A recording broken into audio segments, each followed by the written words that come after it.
The views and opinions expressed on any program are those of the producers and/or the persons appearing on the program and do not necessarily reflect the views and opinions of FRC Media, Bristol Community College, or the City of Fall River.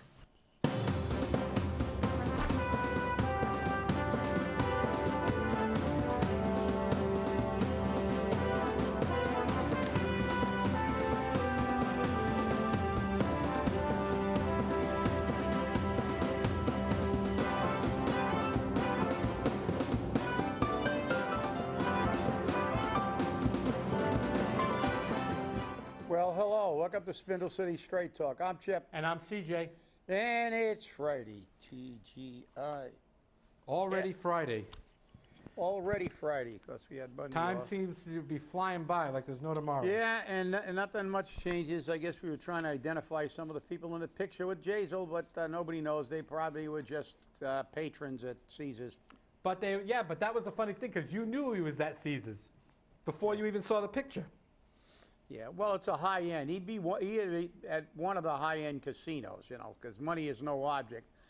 Even though in Vegas, most of the casinos, the major casinos on the Strip are really nice. But the problem is and I don't know why people would spend the kind of money they do to spend in those places. They are opulent, they're fancy, but you don't spend any time. I mean, you got to be like, have no pulse to stay in your room in Las Vegas. So it's like, I don't even know why, because all it is a bed, you know, and a place to take a shower and change after you go to the pool. Yeah, and as you and I have talked about before, you know, you have found some really nice off the strip hotels. Right. Yeah, with you know, they're reasonable. Yeah, and beautiful amenities and great restaurants and good entertainment at those venues, and they're a lot cheaper. But hey, some people like the, you know, I mean, look. Some people like the Bellagio and the Bellagio, yeah, you know, and the Venetian, and you know, all the fancy, and Caesars is an institution in Vegas anyway. That was the first casino to have the indoor malls and things. If you go, it's still a place to see if you've never been to Vegas, because it's one of the first. Because when you walk through all the casinos into the back, and they have the forum shops, actually they have an arch ceiling, which when you look at it as you walk, it looks like the clouds are moving. It looks like you're actually outdoors. And it's the exact replica of being in Rome. They have the fountain in the plaza. And it's really you know, I mean, let's face it, Vegas is Vegas. I mean, yeah, you can tour the world without leaving the country, but Caesars, even today, and it's been open for a very, very long time, it's still a very, very high-end and very, very nice casino. Even the Cleopatra's Barge Bar, you know, you can go drink in a barge, you know, like Cleopatra's Barge. So, doesn't surprise me. But then again, I don't have a problem with going to Vegas. I think Vegas is a great place to go, great place to visit. But at least tell somebody, especially if you're in charge of a city. That's my only issue, because if he really thinks that the city, he doesn't need to be here, then why do we have to have him? Yeah. So well, I guess the saying, what happens in Vegas stays in Vegas, doesn't work if you're from Fall River. Never. Are you kidding me? And you'll always find somebody from the Riv. No matter, you're not safe no matter where you go. Even if you leave the planet Earth, you might find somebody up on Uranus or Neptune. You know, so you're never safe from being spotted by a Riverite. Nope. Yep, so it's kind of like a plague. That's I can attest to that. So let's get at that. What are we going to do first here? Tax breaks again, or the lawsuit? I don't know. Let's address the lawsuit, because there's some misinformation out there. Social media, when this story came out, kept saying, "Oh, I wonder how much that's going to cost the city. $225,000." Yeah, that's what it said in the article, right? Yeah, exactly. You know, and you know, they're like, "Well, I wonder how much he's going to get for that. $225,000." You're in Fall River. How much do you get for a $225,000 settlement? $224,999. $224.99. I don't know. Who knows? But it was just a little crazy. But again, and this is based around, and as we spoke about it at the last show, This is based around the fact that the police used excessive force. They broke the man's leg. I mean, and that's what they're saying, that it was excessive force. I don't know what the department said. I really don't know what the department said. I don't remember the investigation on that. Yeah, nor do I. I vaguely remember the complaint being filed. Right. It was in 2017, but, they said that Fall River Police Chief Albert Dupere could not be immediately reached for comment. I don't know if he'll have any comment. This has been an ongoing lawsuit. I'm sure that, the investigation had been completed by professional standards and whatever. And I don't know, that's it. They settled, and it's probably a non-disclosure agreement after the settlement. And It usually is. It usually is, and so we'll never know. But the interesting part about it is they're doing to this guy what they tried to do to others. They're going to pay him over time. Yeah. Over 3 years. I would not trust the city to pay me over 3 years. Well, I wouldn't trust them to pay me over 2 days. Listen, for a city that's got so much money, when it comes election time, they talk. Our financial team's always saying what great money we got. All we have to do is look at the scene. How many times now they want to pay this guy? And let's face it. Look, $250,000 to URI is a lot of money, but to the city that's got, in excess of a $500 million budget, that's kind of chump change. Right. And realistically, that's chump change. And we've got $8 million. Remember, we've got over $8 million in the we have to put the debt exclusion in 3 years early. Right. Right, because we got so much money. Right. We need to tax the taxpayers in advance of what you promised when you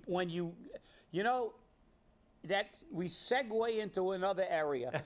The fact that they never tell you the truth. They never tell you the truth. I mean, what did they say about the charter? It's the greatest thing. How many more times, you know the old saying, fool me once, shame on you. Fool me twice, shame on me. I know that Bush couldn't remember that when he tried to say it once in a speech, but I remember it. But actually, it's not fool me in Fall River jargon. It's another F word that you can't say it on the air. Exactly. But the reality is, how many times are they going to do this to you, the taxpayer, before you start booting these people out, sending them on the express to the no longer a representative of the people, even in name only, and kick them? How many times are we going to see them go in front and say, don't worry about this debt, we really need it, but one says we don't, and then they admit they don't, so they lied. Then they say, well, don't worry about it because it's not going to show up until 2023. Well, guess what? It's 2019, but it's actually the 2020 fiscal year budget. So you got 20, 21, and 22 before. So 3 years early, fiscal years, or calendar years, but it's irrelevant. What's relevant is they lied to you again. Don't worry about it. City's going to have plenty of money by then. You may not even have to pay it. It'll be paid off in 8 years. Don't worry. This will go away. It may not even come into fruition. Guess what? 3 years early, they're hammering you. Why? Because they still got you convinced that if you take money out of a budget that was earmarked for liabilities in that budget, that somehow the bill disappears, that it was used to pay. I don't know how anybody could ever accept that kind of logic or explanation, because let's face it, if you're at home and you've got $100 a week put away for groceries, and you stop budgeting that $100 and you go to the market, then you don't have any money, because if you want to buy groceries, guess what? If that's not in your budget anymore, you went out and bought scratch tickets with $400 a month. Which in Fall River is quite possible. Which is quite possible. You're right. Does your necessity and your need for food, the necessity for food, need for food, does it go away? No. So now when you go to the market, you go, oh, wait a minute. I don't have anything in my budget for food. Well, okay. You got a choice. You never eat again, or you got to go looking for money in something else in that budget. And that's what happened. Not that difficult. It's not that difficult to understand why this stuff happens. Yet our financial team is just baffled by this stuff. And then they come up with oh, well, we got to do this and we got to move money around. Well, if your budget was actually a real budget, none of this stuff is necessary. Because your budget and my budget has to reflect actual costs and bills. I have to ensure that I have money to pay my heating bill, my electricity, my telephone. I have to buy food. I have to pay my excise tax and my property taxes and my fees. And if I don't put anything in the budget, guess what? They don't get paid. But see, that's the great thing about being a government. You can screw up your budget to a fare thee well. But it doesn't matter, because all you do is raise tip fees and taxes, get debt overrides, get bonds, and then give everybody else, most of whom don't live in the city, tips. So, this settlement on a lawsuit is coming out of, the city's not settling this law. Whose money are they paying it with, CJ? Mine. That's right. Yours, mine, everybody, every taxpayer. Because I like it when they say, well, this is coming out of the Corporation Council's budget. Well, it's not coming. And where does the money in that budget come from? It comes from tax money. Oh, no, it comes from the same place that the money that's missing out of the budget comes from. Yeah, everything. It drops out of the sky.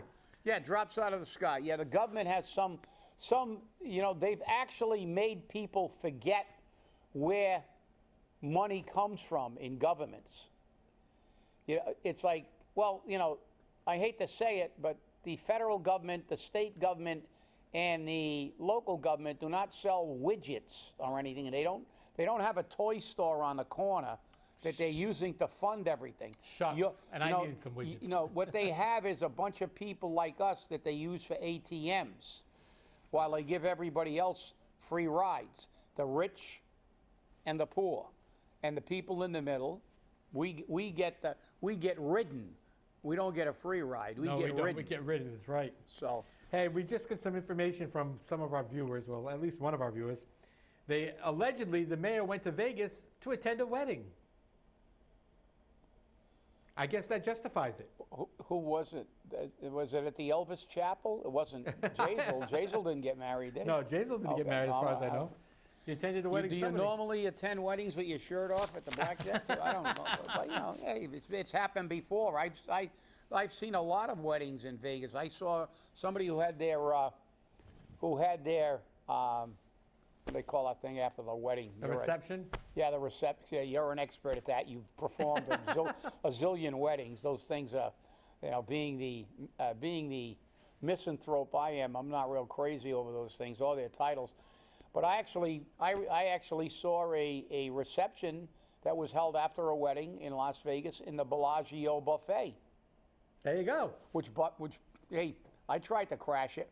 Because I'll tell you what, the Bellagio's got a great buffet. They got great Alaskan king crab, all you can eat, and it's already, you don't even have to crack the shell. It's already cut for you.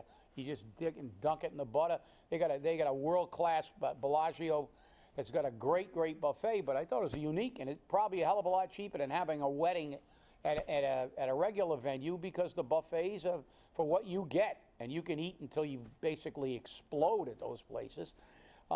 Pretty good idea. So, hey, went to a wedding, but look, that, CJ, maybe it's me, but I don't really need that. I don't care why he went. Right. I don't care. I don't care if it's a wedding or, oh, he had an excuse. No, you don't need an excuse. You want to go to Vegas, go to Vegas. But guess what? If you're the mayor and you're supposed to let, you're an elected official, and when you leave your position, there is a protocol for how the city is run in your absence. It's run by another elected official, and you don't adhere to that. That's the problem. Not whether he went to a wedding or he wanted to see the latest Elvis impersonator or whatever the hell he went to Vegas for. He does like he is a strip club aficionado. This is true. And they got some real fancy strip clubs in Vegas too. So I don't go to those places, but what's interesting is maybe he's taking a lead from our state representative and our state senator who go to Portugal all the time. Oh yeah, well there's always a million reasons to go to Portugal. That's right. Yeah, but we see with them they have to make a reason because they actually don't spend virtually, well, what do they spend? They spend less than 50% of the time in Boston in session. Exactly. Right out of the gate. So now when you make these trips on top, you're getting your salary for showing up less than half the time. And half the time you're there, you're wandering around the halls figuring what we're going to do today. And then you take, you spend almost as much time in Portugal as you do in the United States. So, but like I said, whose fault is it? Yours We and ours. allow it, yep. We keep electing these guys. Jorge Alorza, almost half a year outside of Providence. And he has the audacity to get on the phone and say, hey, I don't have to be here. I just pick up my phone and talk to my people. Well, why do we need you then? If your people can run the city, the only thing they call you for is for how are we going to take care of political friends? Oh, by the way, somebody's looking for a job. Somebody wants a pay raise. Because as far as the actual running of the city, they probably do it, which is why our new battle cry, Type E Charter. Yeah. But, we go back to some of the things we touched on again from this, tax breaks, and we have Well, here's the funny thing. We talked a little bit about these TIFs that were coming up. They were in the TIF board meeting. And Merrill Manufacturing is now saying that they will give us 300 jobs. Yeah, that's more than we got from Amazon.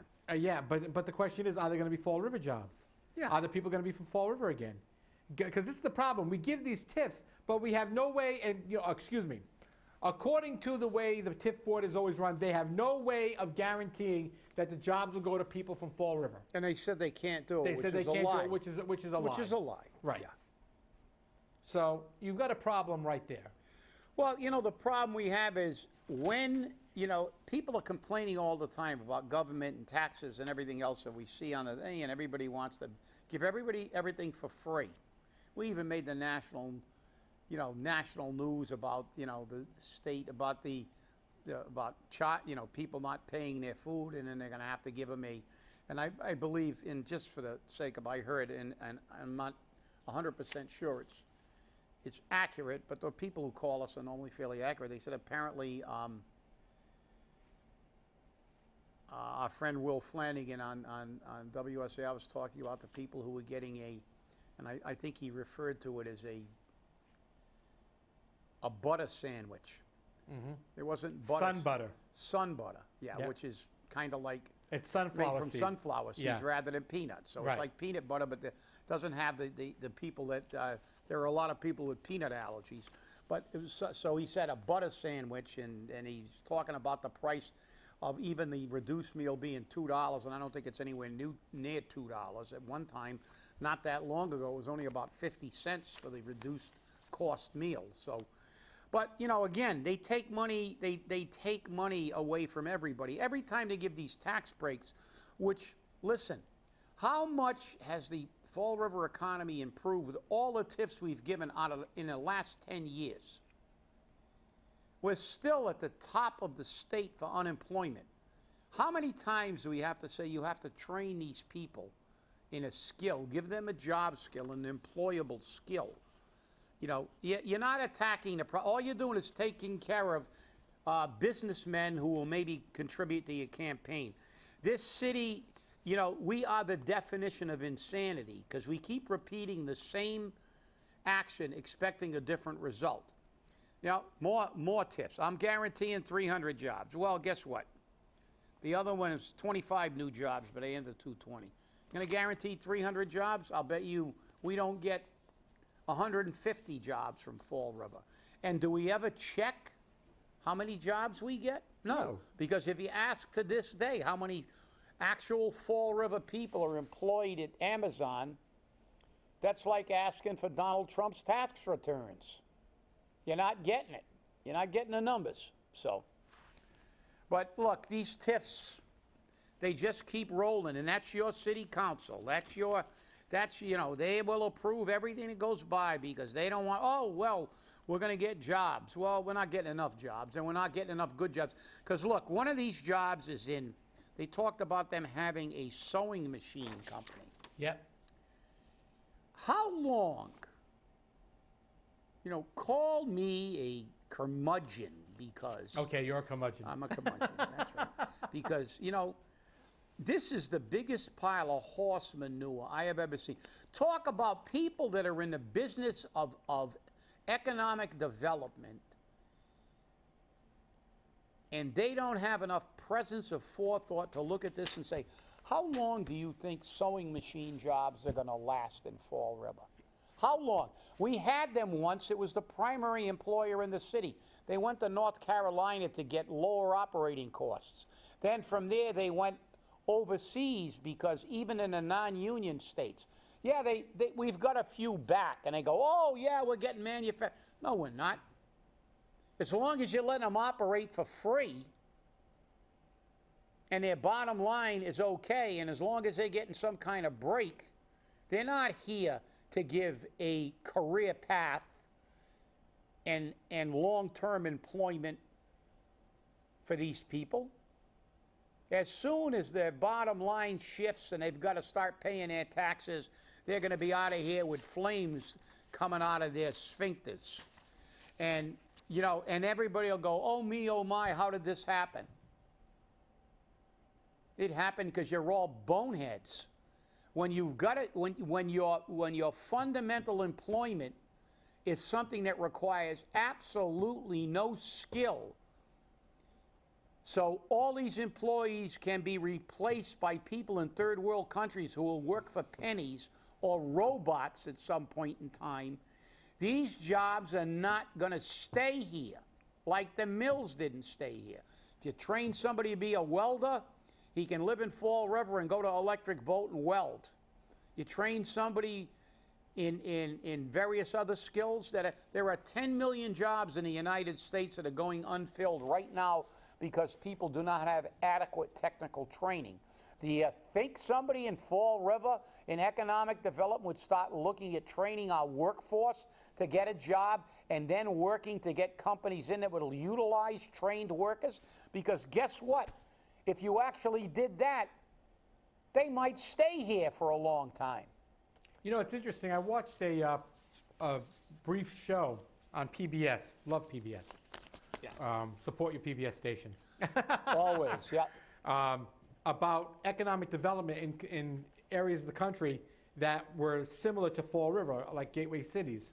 And in Georgia, one city had a major problem. And guess what they did, Chip?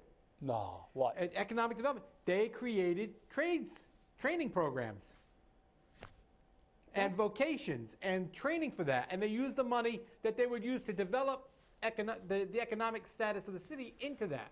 And they used some federal money to repair the streets and the downtown area, and they declared the downtown area a community entertainment center.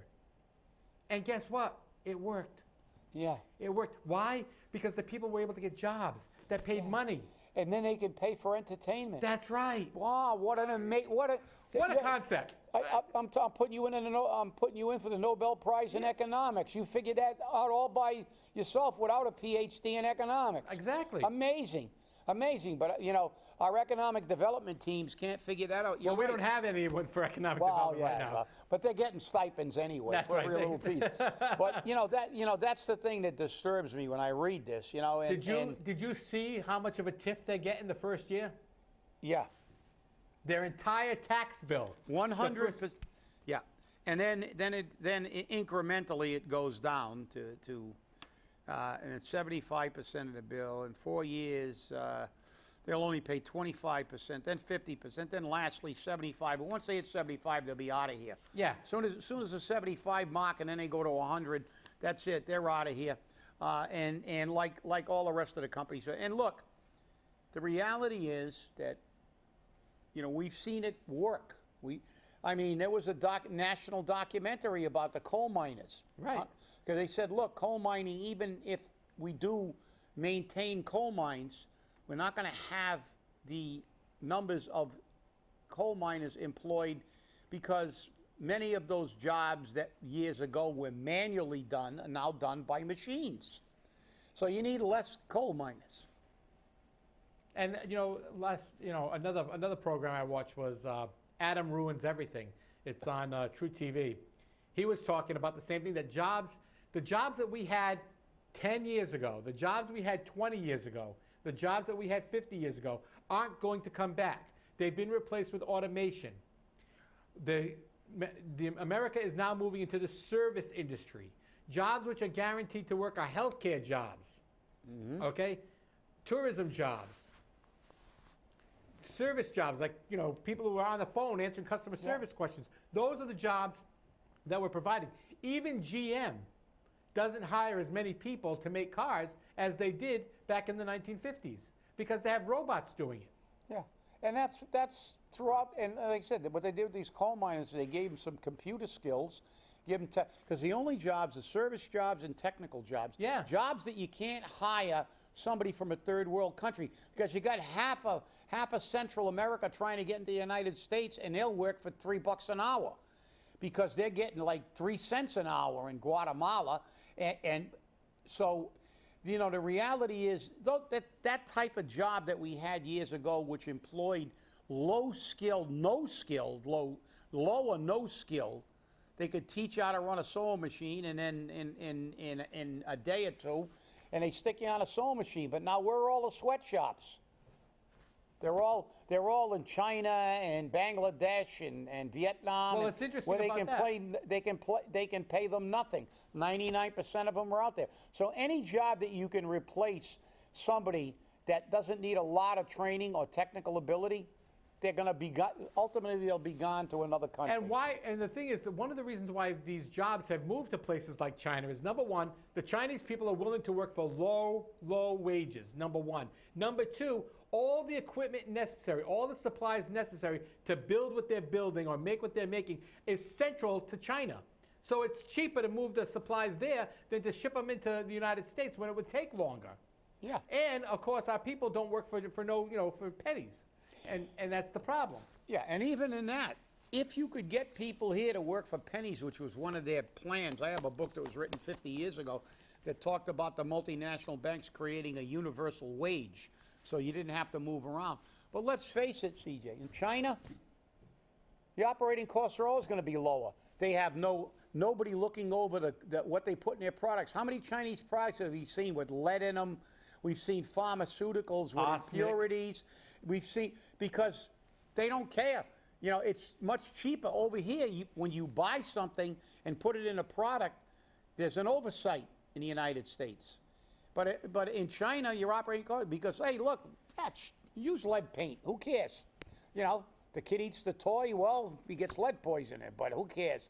You know, how many Chinese products have we seen that have been tainted in one form or another? So, look, remember, oppose all TIFs. Yeah, you not only oppose all TIFs, replace every politician. That's right. For them. and remember, if we're going to get a TIF, let's make it back-end loaded. Let them pay 100% of their taxes up front. Right. And then pay 25, then pay 75%, then 50%, then 25% for 4 or 5 years. And how about giving me a TIF? I could go for 100% TIF, right? You and I both. There you go. Hey, I'll tell you what. I'll take a 25% TIF. Yes, so will I. On my taxes. Thanks for watching. Have a great weekend. And remember, stay angry. And happy Mother's Day, all you moms out there. Yes. Bye-bye.